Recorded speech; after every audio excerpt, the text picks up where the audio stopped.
Hola chicos, en este video quería contarles un poco sobre los objetivos del curso y algunos de los temas principales que vamos a ver en el módulo 1.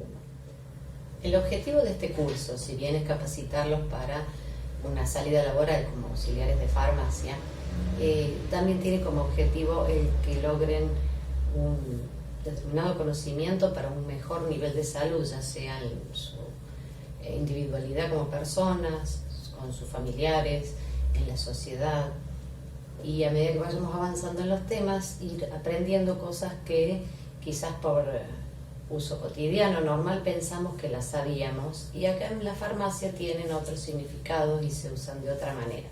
Por eso, dentro del módulo 1, uno de los primeros temas es que tratemos de definir qué es una farmacia. Si bien a simple vista, si yo le pregunto a cualquiera de ustedes, usted me va a decir, yo conozco, sé lo que es una farmacia. Pero tratamos de ponerle las palabras que corresponden.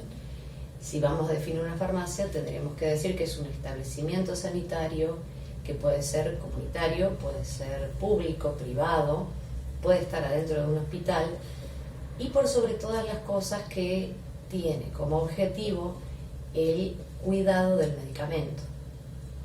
En la farmacia es donde los medicamentos pueden ser controlados, cuidados, y es en el único lugar donde tenemos todo el asesoramiento que necesitamos para poder hacer las cosas bien con un medicamento, para poder llevar adelante un tratamiento, y a donde deberíamos recurrir si tenemos alguna duda. Entonces, si vamos a focalizar un poquito la mirada en la farmacia, lo primero que tendríamos que ver es cuáles son los roles que le corresponden a todos los personajes que tenemos adentro de una farmacia. Por un lado, sí o sí, tiene que haber un farmacéutico, uno o más, o bien un director técnico.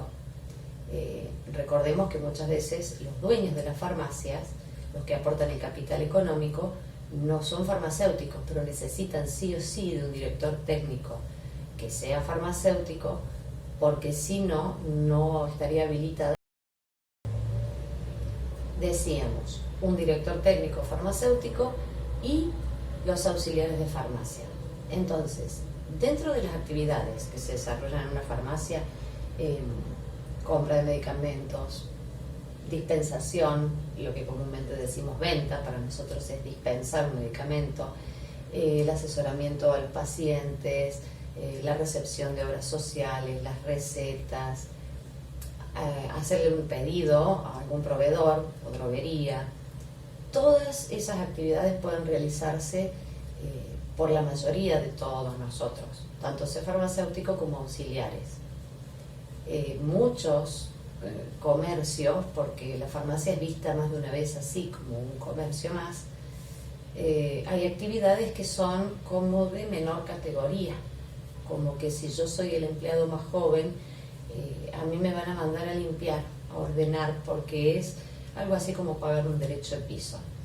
Ahí es donde empezamos a ver los distintos roles que tenemos adentro de la farmacia, y que es lo importante que veamos que acá las cosas no son como en cualquier comercio. Las responsabilidades que tenemos apuntan siempre a la salud de alguien que en el 90% de los casos, cuando traspasa la puerta y entra a la farmacia y solicita algo de nosotros, ya viene con una dolencia, con una enfermedad, y no podemos agravársela más todavía. Entonces, hay algunas cosas sí que solamente las puede hacer el farmacéutico. Hay libros especiales, como por ejemplo los libros de psicotrópicos, o trámites que hay que realizar en la cámara, con las obras sociales, o en el colegio de farmacéuticos, o en el Ministerio de Salud, que solamente son incumbencia del farmacéutico. Ahora, ¿qué puede hacer un auxiliar de farmacia? De la mayoría de las actividades que tenemos dentro de la farmacia, puede realizarlas a todas. Puede hacer un pedido de un medicamento, puede recibir los medicamentos cuando vienen en la farmacia, puede controlarlos, verificar los vencimientos, atender a un paciente, dispensarle. Pero a medida que vamos avanzando en los temas, vamos a ir viendo qué cuidados tiene que tener para que le encarguen ese tipo de trabajos. ¿Por qué? Como decíamos hace un rato, Si en otro comercio quizás me mandaron a limpiar una estantería, me daría la impresión de que no me consideran quizás muy diestra o muy apta para la atención al público. Bueno, acá en la farmacia, vigilar los medicamentos, ordenar una estantería, recibir un pedido, clasificarlo y guardarlo, es una de las tareas más importantes. Nosotros cometemos un error ahí y las pérdidas o los daños sobre el medicamento pueden ser muy grandes. Entonces, poco a poco vamos a ir viendo cómo algunas cosas a veces hay que entenderlas un poquito mejor, el por qué se hace de esa manera, para no cometer errores que a veces no son a propósito, no son intencionales. Nosotros nos apegamos mucho a la legalidad.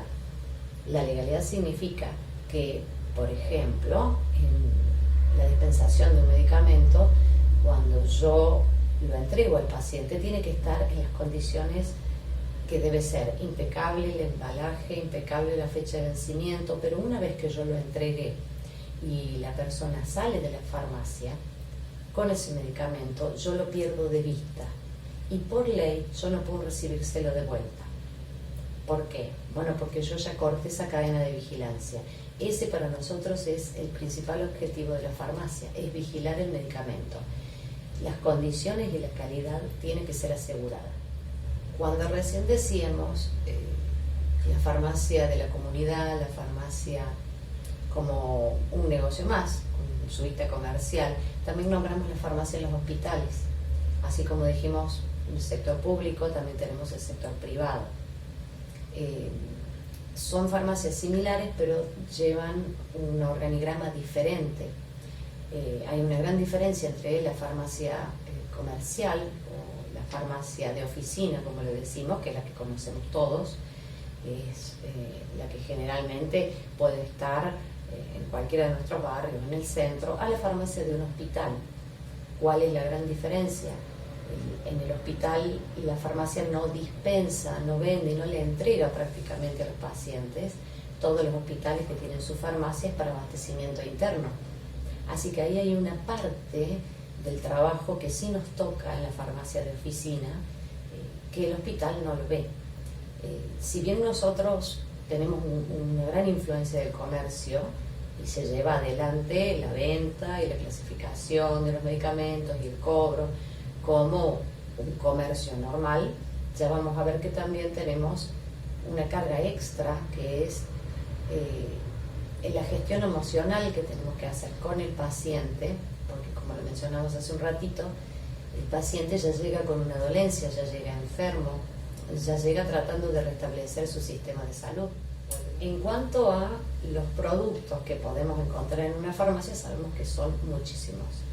Sabemos que podemos encontrar medicamentos, descartables, pañales, perfumería, podemos encontrar cosas anexas que nos tiene permitido la ley vender, como billutería, como cosmética, maquillajes, regalos. Es un rubro demasiado amplio, por eso cuando veamos el sistema de facturación vamos a ver que sí, es muy similar al de otros comercios, pero tiene algunos puntos claves que son indispensables que los aprendamos bien. Dentro del enfoque comercial vamos a analizar un poco lo que corresponde a términos como producto estratégico, promociones, inventarios, balances. Hacemos un pequeño recorrido en el material para ver por qué en algunos lugares se nos indica un determinado producto, o, por decirlo de otra manera, influenciar la venta de un determinado producto y no de otro. Como también van a surgir algunas preguntas como ¿por qué en una farmacia, si nosotros se nos ocurre como consumidores ir a buscar un medicamento, tiene un precio y cuando vamos a otra encontramos otro distinto? Y a veces es mucha la diferencia. Muchos me consultan si está bien esto, si el medicamento es bueno. Bueno, vamos a empezar a ver en los próximos capítulos que lo que nosotros tenemos que controlar siempre es el estado de la caja, el estado del vencimiento, y que eso también tenemos que transferirle a la gente para que lo controle, y vamos a ver que sí es posible encontrar una gran diferencia de precios entre laboratorios o en un mismo producto de un mismo laboratorio a medida que nos vamos moviendo de un local o de una firma a otra. En la farmacia tenemos desde unas pequeñas, ¿sí? Hasta las cadenas más grandes, cadenas que tienen un poderío económico muy importante, por lo tanto también al comprar tienen acceso a conseguir mejores precios. Vamos a ver un poquito de todos esos detalles que nos lleva a la vida comercial en general de la farmacia. Cuando vimos el tema de los productos que podía haber, vimos que eran muchísimos y nombré algunos, no nombramos prótesis, no nombramos elementos como alimentos, ¿sí? Productos específicos para diabéticos, para celíacos. Nosotros, al ver un poco la historia de la farmacia, lo que es la historia de la humanidad, siempre el ser humano intentó buscar alivio a sus dolencias, a sus necesidades. Si bien la parte de la farmacia es una ciencia nueva, utilizamos símbolos muy antiguos. Hasta el día de hoy utilizamos, por ejemplo, la copa de Igea con una serpiente roscada. En la antigüedad la serpiente se asociaba a la sanación, se asociaba a que ella, en distintas etapas de su vida, renace, muda su piel y se renueva. Y en el caso de la copa de Igea, Igea es una diosa griega que es la diosa de la limpieza, de la sanación, a tal punto que la palabra higiene deriva de su nombre. ¿Qué simboliza esa copa para nosotros? Simboliza el poder de los venenos. Así era tomado en la antigüedad y nosotros lo fuimos rescatando y generación tras generación fue quedando. ¿Por qué el poder del veneno?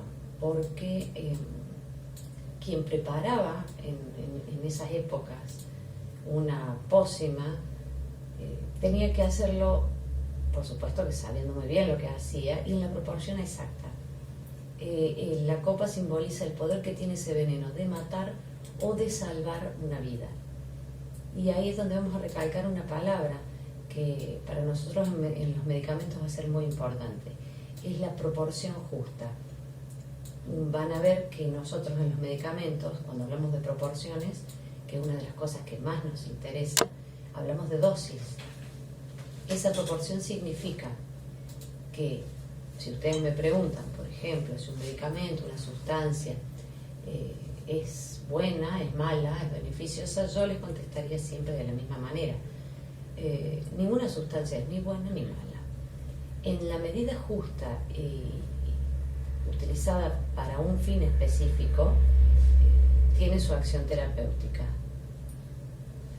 Ahora, si nosotros no respetamos esas dosis, si no respetamos esa cantidad exacta y nos vamos a un extremo, ¿sí? Aumentamos las cantidades, comenzamos a ver la aparición, por ejemplo, de efectos secundarios o de reacciones adversas, e incluso si exageramos con esas cantidades podemos estar hablando de toxicidad. ¿Qué pasa si damos menos de la cantidad necesaria? No cumplimos con esa misión, con esa acción terapéutica que queríamos lograr para un determinado tratamiento. Así que para nosotros es muy importante el tema de empezar a mirar al medicamento como a cualquier otra sustancia, incluso ya vamos a ver qué interacción hay, qué diferencias hay entre un medicamento y un alimento. Si bien andamos muy cerquita, la gran diferencia que tenemos siempre son las proporciones. Retomando un poquito el concepto de salud, ¿qué nos pasa con la farmacia en la comunidad?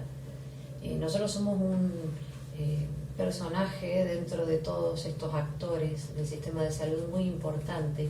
Somos el nexo directo con la comunidad. Somos parte del sistema de salud que establece un gobierno, un ministerio, y en cuanto a lo que llamaríamos atención primaria de la salud, o sea, esa primera puerta de entrada que tiene cualquier persona en nuestra sociedad de llegar a cubrir sus necesidades en cuanto a algún problema de salud, alguna dolencia, se supone que tiene que estar al alcance de todos, que tiene que estar en forma organizada y que tiene que estar controlada. Nosotros en ese sistema, con este nuevo concepto que decíamos antes de atención farmacéutica, cumplimos un rol muy importante.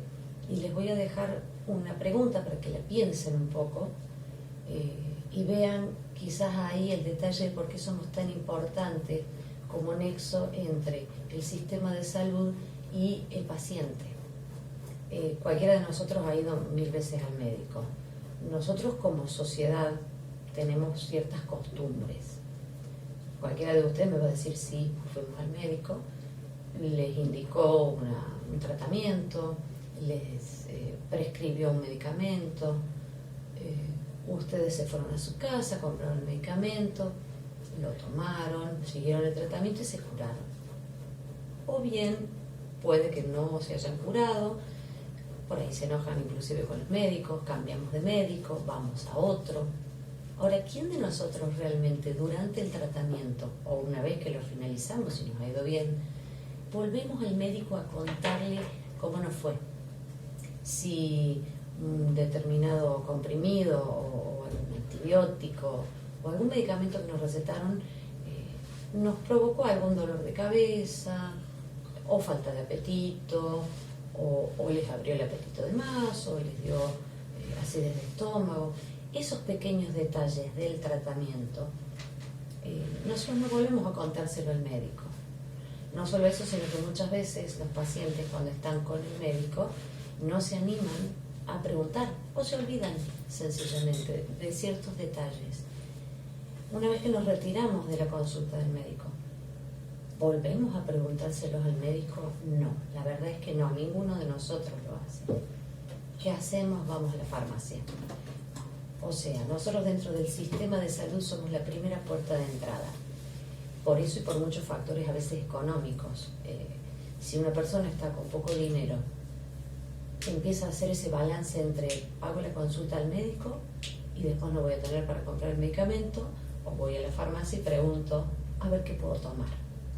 Entonces esa delgada línea es la que a nosotros a veces nos hace ser administradores lo mejor posible de determinados factores de los medicamentos. ¿Por qué? Tenemos que ser muy cuidadosos cuando recomendamos algo en la farmacia y ya vamos a ir aprendiendo qué cosas sí podemos recomendar y qué cosas no. Y por sobre todas las cosas siempre hay que recomendar que vayan al médico.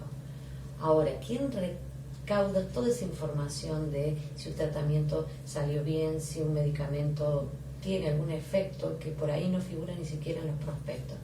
Somos nosotros desde la farmacia. Entonces, somos una pieza muy importante, incluso en la parte de educación y de prevención. ¿Por qué? Porque entablamos un sistema de confianza con el cliente, con el paciente, que muchas veces no ocurre entre el paciente y el médico. Como dijimos hace un ratito, vuelvo a insistir, nosotros volvemos a la farmacia. El paciente vuelve, pregunta, si tiene alguna duda, cosas que a veces no hace en la consulta del médico.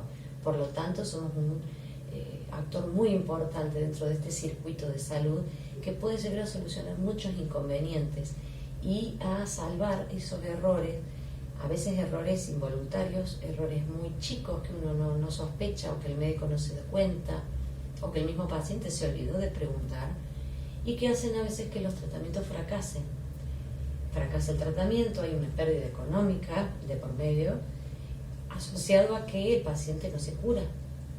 Por lo tanto, vuelve a recaer o entra en un círculo vicioso donde no termina nunca bien el tratamiento, a veces por falta de información. Dentro del material que van a encontrar colocado dentro del aula, junto con el apunte de este primer módulo que fuimos un poquito describiendo en este video, también se van a encontrar con otro material que tiene muchos instrumentos de laboratorio. ¿Por qué les pongo eso? Muchos de ustedes son curiosos, les gusta esa parte, entonces les dejo material anexo para que puedan curiosear ahí y al final de una serie de fotografías donde vamos viendo parte de los materiales que se usan en la elaboración de medicamentos, hay una descripción de los métodos de limpieza y de muchos de los cuidados que tenemos que tener en un área donde se fabrican medicamentos. siempre teniendo en cuenta la premisa de que un medicamento tiene que estar en condiciones óptimas, de calidad, de higiene, de conservación. ¿Por qué? Porque va a ir a manos de un paciente que ya tiene su sistema de salud debilitado en algún aspecto. Tenemos que cuidarlo para no debilitarlo más, o sea, no puede estar contaminado, tenemos que cuidar esos pequeños detalles de la higiene. También se van a encontrar con algunos conceptos como, por ejemplo, farmacia galénica. Vamos a empezar a describir un poquito qué sería, qué diferencia hay entre decir fórmula magistral, farmacia galénica o fórmula galénica. La gran diferencia es que cuando hablamos de galénicos, que era un poco el nombre viejo que se le daba a la farmacia, un poquito antes se le llamaba botica, así que el farmacéutico era el boticario del pueblo. Cuando hablamos de galénico estamos hablando de una sustancia medicinal que la vamos a preparar para un paciente, ¿sí? Para una persona en distintas formas, puede ser una crema, o sea, distintas formas farmacéuticas, preparada de tal forma que pueda ser administrada en ese paciente. Pero cuando decimos galénico no estamos teniendo proporciones exactas, no hay una dosis justa, ¿sí? Hay una dosis aproximada. Ese sería uno de los principales puntos para diferenciar lo que es galénico. Entonces, bueno, empecemos a definir un poquito qué es el medicamento.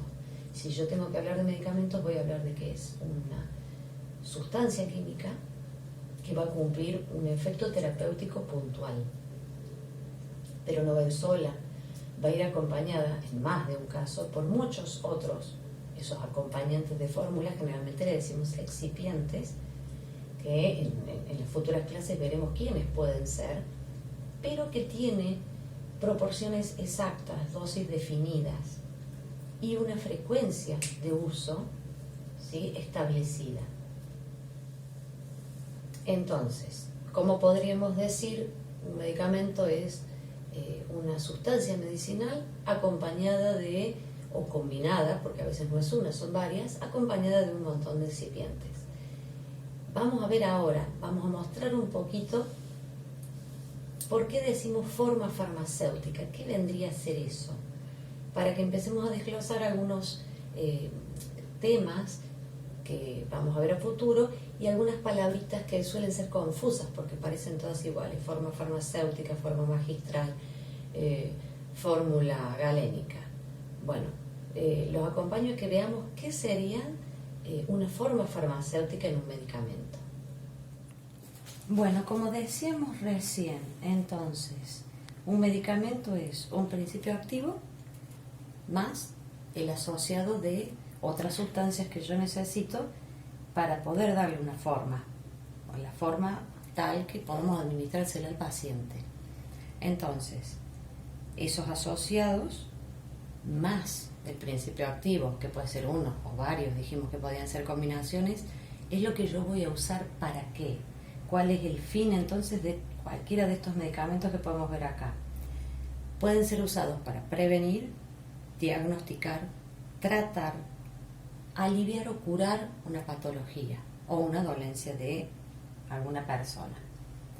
¿En qué nos vamos a basar para hacer una diferencia ahora entre decir, de todas estas que podemos ver acá, que tenemos varios formatos distintos en los que yo puedo consumir o puedo comprar un medicamento?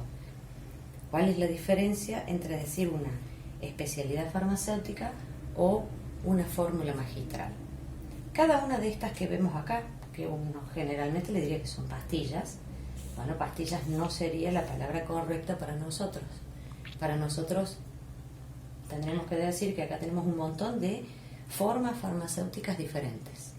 Entonces, por ejemplo, una forma farmacéutica es una crema, otra sería un gel, otra sería, por ejemplo, un inyectable. Todas estas que vemos acá, si bien la mayoría de todas estas son todas para vía oral, es muy diferente un comprimido a, por ejemplo, una cápsula. Entonces, estas serían diferentes formas farmacéuticas. También podemos tener gotas, podemos tener muy pocas, ya quedan en polvo para aplicación directa. ¿Cuál es la diferencia de todas estas? ¿Cómo fueron concebidas? ¿Con qué idea? Adaptarlas lo mejor posible a, por ejemplo, si es el tema de comprimidos o pastillas o cápsulas, a que el paciente las pueda incorporar vía oral. Muchos principios activos tienen, por ejemplo, mal sabor o son difíciles de tragar. Por lo tanto, le vamos buscando la forma con la tecnología, las vamos adaptando para hacer un mejor tratamiento, para que sea más fácil de administrar. Ahora, ¿qué es lo que a mí me diferencia esto cuando yo digo que tengo una especialidad farmacéutica? Y acá ya nos remitimos a la ley. La ley me dice a mí que especialidad farmacéutica de todas estas tendría que ser una que tenga la forma farmacéutica definida, ¿sí? Un comprimido, una cápsula, un jarabe, unas gotitas, ¿sí? En este caso pueden ser con alcohol, pueden ser con agua, un gel, bien definida, con proporciones exactas, acondicionada ¿para qué? Para que se puedan transportar, para que el paciente las pueda consumir, para que las podamos almacenar. Tienen que ser totalmente estables. O sea, estas formas farmacéuticas fueron diseñadas ¿para qué? Para que yo pueda almacenarlas, transportarlas y lleguen al paciente y cumplan con el objetivo que tenían. Además de eso, tiene que tener a la mano del paciente la información necesaria. Y ahí nace el prospecto. Todas estas formas farmacéuticas, que son especialidades, están inscritas en un registro. Ahora, ¿qué pasa cuando en vez de decir especialidad farmacéutica decimos especialidad genérica? Bien, son muy parecidas. Decimos que tienen la misma forma farmacéutica, o sea, si estamos hablando de un comprimido, será un comprimido. Si estamos hablando de una cápsula, tiene que ser una cápsula. Tienen la misma forma farmacéutica y van a tener exactamente la misma composición que una forma de referencia que nuestro gobierno haya elegido. Por lo tanto, yo voy a decir que un medicamento genérico tiene o es una especialidad genérica cuando respeta la forma, la composición y la bioequivalencia de una referencia. Y quiero que se queden con ese concepto así separadito, anotadito aparte, para que veamos después que nosotros le decimos normalmente medicamentos genéricos a aquellos que suelen ser más económicos, cuando en realidad nosotros no tenemos medicamentos genéricos. Por ley, nuestro país solamente legisló lo que llamamos drogas genéricas. Bien, entonces hasta ahora pudimos definir, por un lado, especialidad farmacéutica, que serían cualquiera de estas que podemos ver acá. Definimos especialidad genérica. Entonces nos faltaría definir qué es una fórmula magistral. ¿Por qué? Porque todas las farmacias, una vez que nosotros sacamos el registro y estamos habilitadas para la elaboración de medicamentos, tenemos que cumplir con ciertas normas. Ahora, si el medicamento, cualquiera de estos, que estos fueron creados en una gran industria, ¿sí? En una empresa muy grande, en vez de hacerse en esas empresas, lo hacemos nosotros en la farmacia, hay una diferencia puntual. Estas se hacen en forma individualizada. Entonces, muchas farmacias, nosotros nos podemos encontrar con que realizan fórmulas magistrales. Tienen un pequeño laboratorio y envasan jarabes, gotas, cremas, lociones, que vienen con una prescripción del médico. Hay un médico que las encarga y las realizamos para un paciente determinado. Siempre que cumplamos con las disposiciones legales de buenas prácticas de elaboración, las condiciones de higiene, tenemos libros madres que nos dicen cómo tenemos que hacerlas. Si cumplimos con eso, todas las farmacias podemos elaborar medicamentos. Ahora, un auxiliar de farmacia puede elaborar un medicamento siempre y cuando puede ayudar, puede colaborar en la elaboración de ese medicamento. Sí, sí puede, pero siempre y cuando esté bajo el control de un farmacéutico, de un técnico, que es el que va a ordenar el trabajo, va a hacer un organigrama y va a enseñar determinadas conductas, como por ejemplo cómo se esterilizan los materiales, cómo se higienizan. ¿Y de dónde sacamos todo esto? Nosotros no lo inventamos, nosotros lo sacamos de las leyes. Tenemos un libro madre que se llama Farmacopea Nacional Argentina, y ese es el libro que a nosotros nos dice cómo tenemos que elaborarlo, bajo qué fórmula, de qué condiciones, cómo se va a almacenar y cuánto tiempo de vencimiento tienen. En el apunte que van a tener de la clase, al final tienen una fotito que es sacada de ese libro madre, donde les muestra un poco de las buenas prácticas de manufactura y les muestra, por ejemplo, cómo está detallado para nosotros la formulación del agua oxigenada. Cualquier farmacia podría elaborarla siempre y cuando respete las indicaciones que en ese libro madre nuestro, que es ley, se cumplan al pie de la letra. O sea que nosotros no podemos inventar nada ni ponernos a probar. Eso ya está legislado. Vamos a hacer un repasito general de lo que es esa parte de magistrales, y a continuación en los apuntes les dejo, por ejemplo, un libro de cabecera que es uno de los pocos que tenemos acá en Argentina, que es el Códex, que es un libro de fórmulas donde nos dice con exactitud cómo se hacen las fórmulas, qué diferencia hay entre querer hacer un comprimido, unas gotitas, una loción. Por supuesto que el caso más raro sería las inyectables, porque las inyectables requieren esterilidad absoluta. Recordemos que van a ir adentro del cuerpo directamente. Así que es un proceso bastante complicado y la parte de esterilización es complicada. Espero que lean todo el material que les mandé y cualquier duda que surjan podrían agarrar y empezar a anotar como dudas frecuentes o preguntas frecuentes, y les propongo dejar en todas las clases, semana a semana, un módulo abierto para que ustedes puedan consultar. O sea, no le vamos a dar fin a la discusión del foro. En ese foro que pongamos para la clase siguiente, por ejemplo, poder ir subiendo las preguntas que les van surgiendo, las dudas, a medida que van leyendo el material. Y así vamos a ir haciendo un recorrido por los principales temas.